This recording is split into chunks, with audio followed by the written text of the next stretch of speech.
Makapal na usok at lumalagablab na apoy.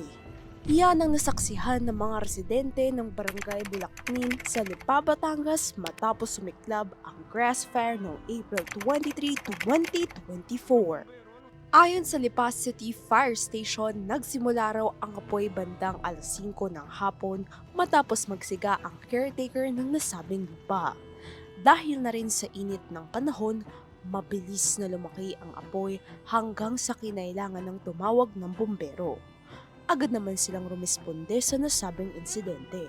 Sa videong kuha ni Teodoro de Villa Ramos, nadaanan daw ng kanyang sinasakyang bus ang malaking sunog habang pauwi galing Alabang.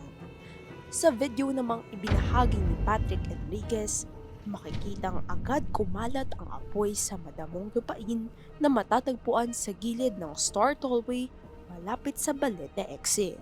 Matatanda ang umabot ng 43 degrees Celsius ang heat index sa Ambulong, Tanawang, Batangas sa parehas na araw ng insidente.